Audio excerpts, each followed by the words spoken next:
Hello बच्चों। आज हम आपके लिए बायोलॉजी में एक टॉपिक लेकर आए हैं, कोशिका, द सेल, जो कि बहुत ही महत्वपूर्ण टॉपिक है क्योंकि जीवों का निर्माण कोशिका से है। पूरी बायोलॉजी कोशिका पर डिपेंड है। तो कोशिका को हम आज पढ़ेंगे कि कोशिका क्या है, सेल किसे कहते हैं, ये हम पढ़ेंगे। तो बच्चों, आपने पढ़ा होगा कि cell is the structural and functional unit of life. अब इसको हम स्ट्रक्चरल और फंक्शनल यूनिट ऑफ लाइफ क्यों कहते हैं, इस बात को ज़रा समझें। देखिए, अगर हम किसी दीवार को देखें तो कोई दीवार किस तरह से बनती है, छोटी छोटी ईंटों के मिलने से बनती है। तो जिस प्रकार किसी दीवार का निर्माण अनेक छोटी छोटी ईंटों के मिलने से बनती है, ठीक उसी प्रकार किसी भी जीवधारी के शरीर का निर्माण छोटी छोटी रचनाओं से होता है, छोटी छोटी स्ट्रक्चर से होता है। तो ये जो छोटी छोटी यूनिट है, स्ट्रक्चर है, इन्हीं को हम कहते हैं कोशिका। इसीलिए कोशिका को स्ट्रक्चरल यूनिट कहा जाता है। दूसरी बात, इसको फंक्शनल यूनिट भी कहते हैं। तो फंक्शनल यूनिट क्यों कहते हैं? क्योंकि जीवों के शरीर में जो भी कार्य हैं, जीवों के शरीर में जो भी कार्य हैं, वो सभी कोशिका के अंदर संपन्न होते हैं। इसीलिए इसे हम फंक्शनल यूनिट भी कहते हैं।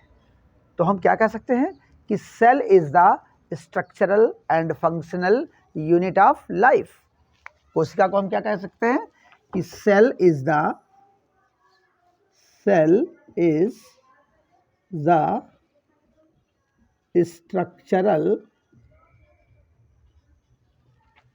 Structural and functional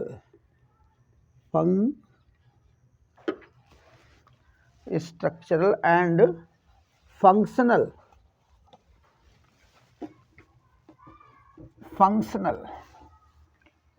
functional unit of life. क्या मीन्स इसका कि कोशिका जीवों की संरचनात्मक व क्रियात्मक इकाई है। यानी जीवों की संरचनात्मक व क्रियात्मक इकाई को कोशिका कहते हैं। जीवों की संरचनात्मक तथा क्रियात्मक इकाई को कोशिका कहते हैं।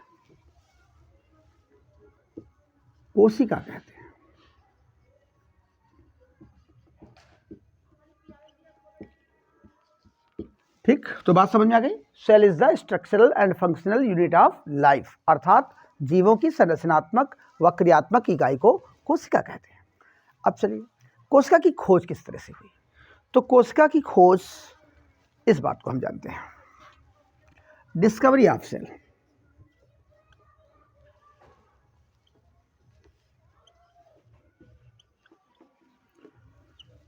कोशिका की खोज किया रॉबर्ट हुक ने। किसने किया? रॉबर्ट हुक ने। कब किया? 1665 में। किस तरह से किया? रॉबर्ट हुक ने 1665 ईस्वी में कार्क की पतली झिल्ली, कार्क पदार्थ है जो कि प्लांट से प्राप्त होता है, वानस्पतिक पदार्थ है, पेड़ पौधों से प्राप्त होता है। तो कार्क की पतली से पतली झिल्ली का अध्ययन माइक्रोस्कोप से किया, सूक्ष्मदर्शी से किया। तो इन्हें कुछ मधुमक्खी के छत्ते के समान रचनाएं दिखाई दी। जब रॉबर्ट हुक ने 1665 ईस्वी में कार्क की पतली झिल्ली का अध्ययन सूक्ष्मदर्शी से किया, तो इन्हें कुछ मधुमक्खी के छत्ते के समान, कुछ ऐसी छत्ते के समान रचनाएं दिखाई दी। ऐसी कुछ रचनाएं इनको दिखाई दी, मधुमक्खी के छत्ते के समान कुछ ऐसी रचनाएं दिखाई दी। इन रचनाओं को इन्होंने सेलुला नाम दिया था। क्या नाम दिया था? सेलुला। रॉबर्ट हुक ने इन रचनाओं को क्या नाम दिया था? सेलुला, जो कालांतर में सेल हो गया। लोग पहले सेलुला कहते थे, लेकिन फिर नाम में कुछ अंतर आ गया और लोग सेल कहने लगे, तो यही सेलुला ही बन गया सेल। तो बच्चों बात समझ में आई किस तरह से सेल की डिस्कवरी हुई। तो सेल को सबसे पहले रॉबर्ट हुक ने 1665 ईस्वी में डिस्कवर किया। किस तरह से? कार्क की पतली झिल्ली का अध्ययन सूक्ष्मदर्शी से किया। तो इन्हें मधुमक्खी के छत्ते के समान कुछ रचनाएं दिखाई दी। इन रचनाओं को इन्होंने सेलुला नाम दिया, जो कालांतर में सेल बन गया। चलिए इस पॉइंट को नोट करें तो हम आगे आपको बताते हैं कि सेल थ्योरी क्या है, कोशिका सिद्धांत। इसको नोट कर लें।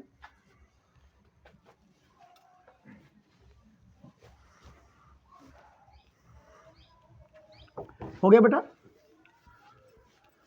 देखिए जरा, अब हम पढ़ेंगे सेल थ्योरी, कोशिका सिद्धांत।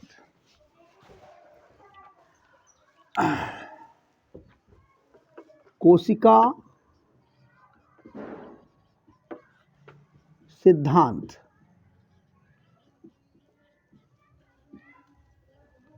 Cell theory. कोशिका सिद्धांत प्रस्तुत किया दो वैज्ञानिकों ने, अलग अलग सन में प्रस्तुत किया। 1838 में मैथियस स्लाइडेन और थियोडोर स्वान ने 1839 में। तो दोनों लोगों ने एक ही बात कही थी, इसलिए दोनों लोगों का नाम इस सिद्धांत में जुड़ गया। यानी कोशिका सिद्धांत किसने प्रस्तुत किया? तो दोनों का नाम आता है मैथियस स्लाइडेन, मैथियस स्लाइडेन तथा थियोडोर स्वान। थियोडोर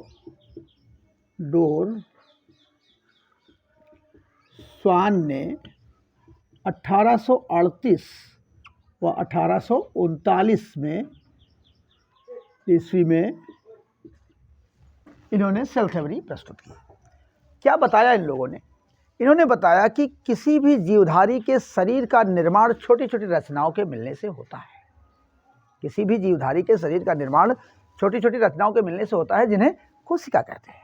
अर्थात सभी जीवधारी कोशिका के बने होते हैं। दूसरी बात क्या बताई कि जीवों के शरीर में सभी कार्य कोशिकाओं के अंदर होते हैं।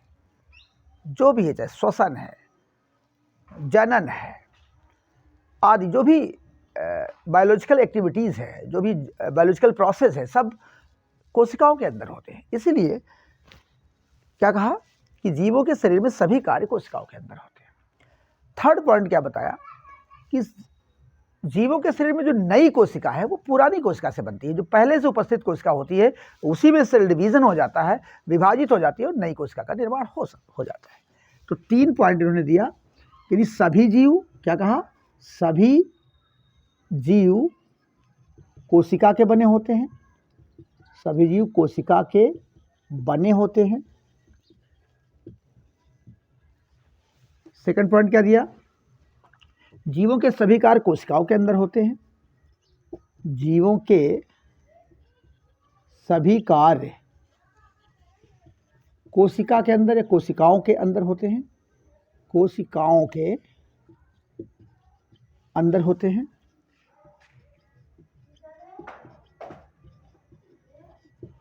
और नई कोशिका का निर्माण पूर्ववर्ती कोशिका से होता है। नई कोशिका का निर्माण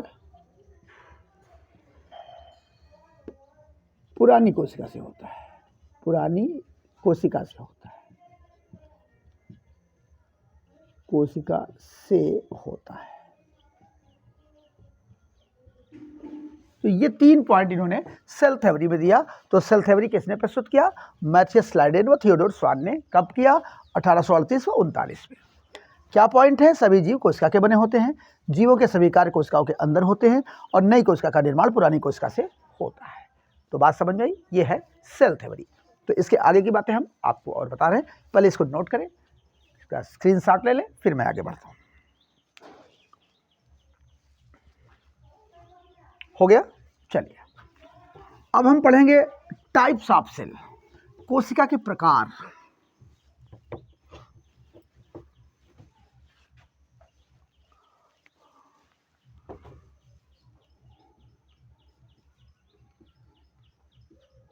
कोशिका के प्रकार अर्थात types of cell, types of cell. तो बच्चों, संपूर्ण जीव जगत में 2 प्रकार की कोशिकाएं पाई जाती हैं। जितना भी जीवधारी है इन सब में केवल 2 तरह की कोशिकाएं मिलती हैं। एक है आपकी प्रोकैरियोटिक सेल, एक को हम कहते हैं प्रोकैरियोटिक सेल, और दूसरी है यूकैरियोटिक सेल, यूकैरियोटिक सेल। इनके हिंदी नाम क्या है? इसको हम कहते हैं पूर्व केंद्रकीय कोशिका, पूर्व केंद्रकीय, पूर्व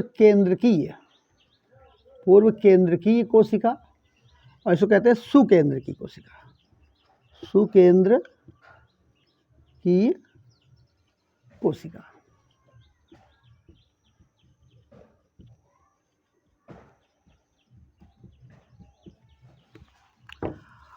अब प्रोकैरियोटिक सेल क्या होती है और यूकैरियोटिक सेल क्या होती है?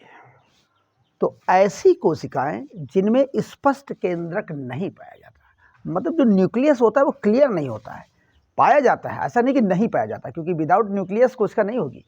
तो न्यूक्लियस होता है, लेकिन उसमें जो न्यूक्लियर मेम्ब्रेन होती है, जो न्यूक्लियस के बाहर जो मेम्ब्रेन होती है वो नहीं होती, और केंद्रिका जो न्यूक्लियोलस होता है वो नहीं होता है।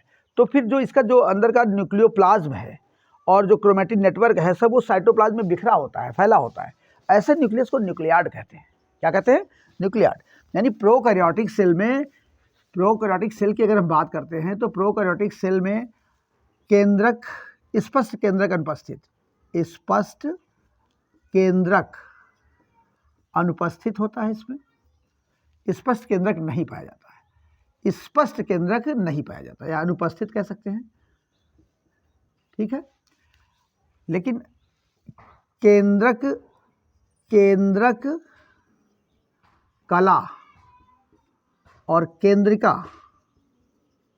केंद्रिका अनुपस्थित होने के कारण अनुपस्थित होती है, जिससे केंद्रक द्रव्य और क्रोमैटिन नेटवर्क, केंद्रक द्रव्य व क्रोमैटिन नेटवर्क कोशिका द्रव्य में फैला होता है। किस में फैला होता है? कोशिका द्रव्य में बिखरा होता है, यूं कैसे बिखरा होता है। ऐसे न्यूक्लियस को हम न्यूक्लियाड कहते हैं। क्या कहते हैं? न्यूक्लियाड कहते हैं। ऐसे न्यूक्लियस को हम न्यूक्लियाड कहते हैं। यानी जो प्रोकैरियोटिक सेल होती है उसमें जो केंद्रक पाया जाता है उसमें केंद्रक के बाहर जो झिल्ली होती है वो नहीं होती, और उसके अंदर जो एक केंद्रक विहीन झिल्ली विहीन गोलाकार रचना होती है जिसे हम केंद्रिका कहते हैं, न्यूक्लियोलस कहते हैं, वो नहीं होता। तो फिर क्या होता है? जो न्यूक्लियोप्लाज्म होता है अर्थात केंद्रक द्रव्य और जो क्रोमैटिन नेटवर्क होता है वो उस कोशिका द्रव्य में बिखरा होता है। ऐसे केंद्रक को हम न्यूक्लियाड कहते हैं या केंद्रकाभ कहते हैं। तो ऐसी कोशिकाएं किन जीवों में पाई जाती हैं? तो ऐसी कोशिकाएं पाई जाती हैं, इसके एग्जाम्पल हैं बेटा, प्रोकैरियोटिक के एग्जाम्पल हैं। एग्जाम्पल आप देख लें, इसका एग्जाम्पल हो जाएगा ब्लू ग्रीन एल्गी, नीली हरी शैवाल कह सकते हैं, नीली हरी शैवाल, या इसे ब्लू ग्रीन एल्गी कहेंगे। इसके अलावा जीवाणु में भी नहीं पाए जाते, और एक माइकोप्लाज्मा है, माइकोप्लाज्मा जो कि सबसे छोटी कोशिका मानी जाती है, पीपीएलओ। तो ये आपने पढ़ा। और एक खास बात है जो प्रोकैरियोटिक सेल के लिए है कि प्रोकैरियोटिक सेल में जो मेम्ब्रेनस ऑर्गेनेल्स हैं वो नहीं पाए जाते, जैसे माइटोकॉन्ड्रिया, गाल्जिकाय, अंतःप्रदब्बी जालिका, एंडोप्लाज्मिक रेटिकुलम, ये सब नहीं पाए जाते। नहीं, कला युक्त कोशिकांग, यूकैन से झिल्ली युक्त कोशिकांग नहीं पाए जाते। कौन सी कोशिका में? प्रोकैरियोटिक कोशिका। प्रोकैरियोटिक कोशिका कहाँ पाई जाती है? ये पाई जाती है आपकी नीली हरी शैवाल, जीवाणु और माइकोप्लाज्मा। इसके एग्जाम्पल होंगे। इसमें क्या है? स्पष्ट केंद्रक नहीं होता है। बात समझ आएगी? तो प्रोकैरियोटिक सेल की डिफिनेशन कुछ इस तरह से लिख सकते हैं कि ऐसी कोशिका जिसमें स्पष्ट केंद्रक नहीं पाया जाता प्रोकैरियोटिक कोशिका कहलाती है। इस प्रकार की कोशिका में केंद्रक कला और केंद्रिका अनुपस्थित होती है, फलस्वरूप केंद्रक द्रव्य और क्रोमैटिन नेटवर्क कोशिका द्रव्य में बिखरा होता है। ऐसे न्यूक्लियस को हम न्यूक्लियाड कहते हैं। और इनमें इन कोशिकाओं में कलायुक्त कोशिकांग अर्थात झिल्ली युक्त कोशिकांग जैसे माइटोकॉन्ड्रिया, अंतःप्रदबीज जालिका, गाल्जिका आदि नहीं पाए जाते। तो ये थी कुछ कोशिका, प्रोकैरियोटिक कोशिका।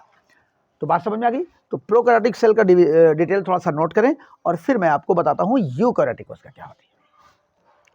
चलिए, यूकैरियोटिक कोशिका में सीधी सी बात है, इसमें क्या, जब इसमें केंद्रक स्पष्ट नहीं पाया जाता तो इसमें पाया जाता है, यानी ऐसी कोशिका जिनमें स्पष्ट केंद्रक पाया जाता है यूकैरियोटिक कोशिका कहा जाती है। इन जीवों को छोड़कर शेष सभी जीवों की कोशिकाएं यूकैरियोटिक होती हैं।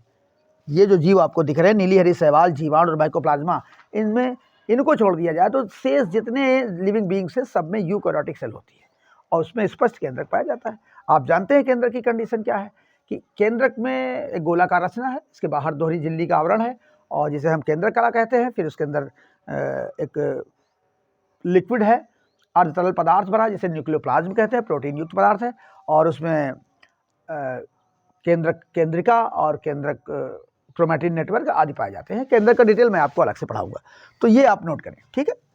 तो यीशु केंद्र की कोशिका यानी स्पष्ट केंद्रक, क्या कहेंगे, इनमें स्पष्ट केंद्रक पाया जाता है, स्पष्ट केंद्रक पाया जाता है, ठीक है। और झिल्ली युक्त कोशिकांग भी पाए जाते हैं, सारी झिल्ली युक्त कोशिकांग भी पाए जाते हैं, ठीक है। एग्जाम्पल, इन जीवों को छोड़कर शेष सभी जीव, सभी उच्च जीव, एग्जाम्पल आप लिख सकते हैं, एग्जाम्पल सभी उच्च जीव, इनको छोड़कर। तो ये था प्रोकैरियोटिक सेल और यूकैरियोटिक सेल का थोड़ा सा डिटेल। हाँ, एक और बात जान लीजिए कि प्रोकैरियोटिक सेल में 70S प्रकार के राइबोसोम पाए जाते हैं, जबकि यूकैरियोटिक सेल में 80S प्रकार के राइबोसोम पाए जाते हैं। याद रखना, इसमें 70S है, इसमें 70S प्रकार के राइबोसोम पाए जाते हैं, राइबोसोम, और इसमें 80S प्रकार के राइबोसोम पाए जाते हैं, राइबोसोम। तो ये कुछ मैंने आपको प्रोकैरियोटिक और यूकैरियोटिक सेल का डिटेल दे दिया। अब हम पढ़ेंगे कंपोनेंट्स ऑफ सेल, यानी सेल के घटक, कोशिका के भाग कौन कौन से हो सकते हैं।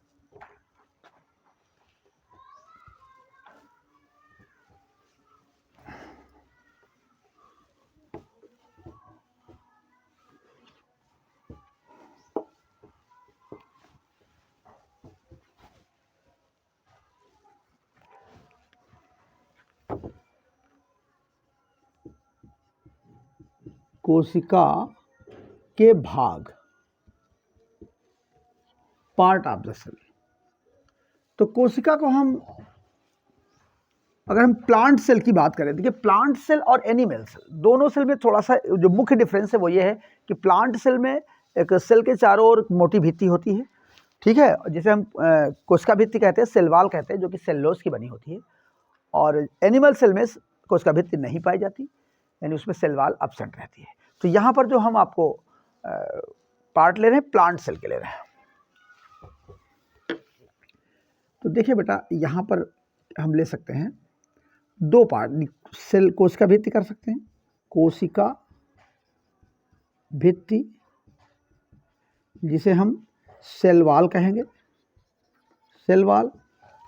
दूसरा पार्ट हमारा हो जाएगा जीव द्रव्य का, जीव द्रव्य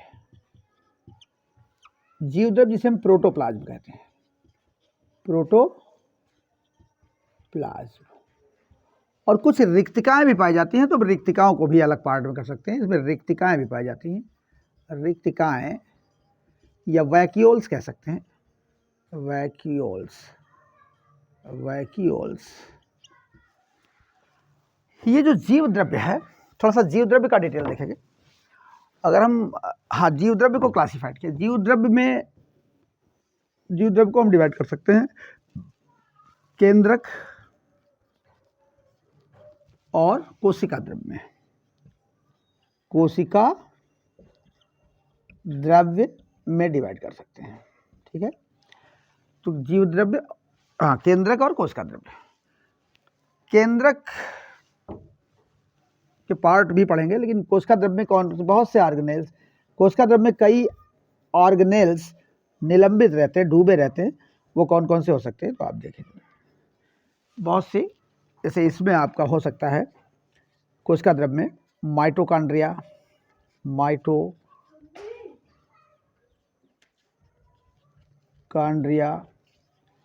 गाल्जी काय,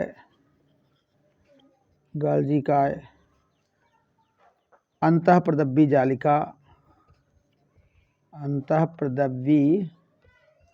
जालिका,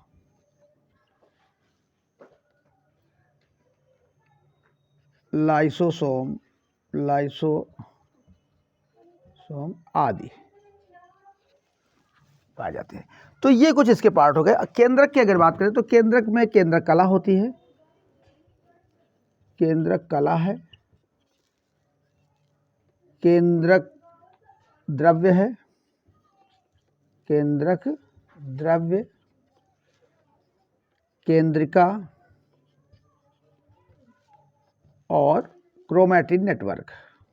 ये केंद्रक के अंदर के पार्ट है, क्रोमैटिन नेटवर्क। तो ये कुछ इसका क्लासिफिकेशन मान लीजिए कि कोशिका के जो पार्ट हैं, जो उसके भाग हैं, उनका मैंने डिटेल दिया कि कुल 3 तरह के पार्ट इसमें बन सकते हैं, सेल वॉल, रिक्तिकाएँ, मतलब वैक्यूल्स, और ये प्रोटोप्लाज्म। फिर इसको हम 2 तरह, केंद्रक और कोशिका द्रव्य में डिवाइड कर सकते हैं। केंद्रक के पार्ट ये हैं और कोशिका द्रव्य के पार्ट ये हैं। तो नोट करें इस बात को, फिर इसके आगे का डिटेल हम आपको नेक्स्ट वीडियो में बताएंगे। धन्यवाद।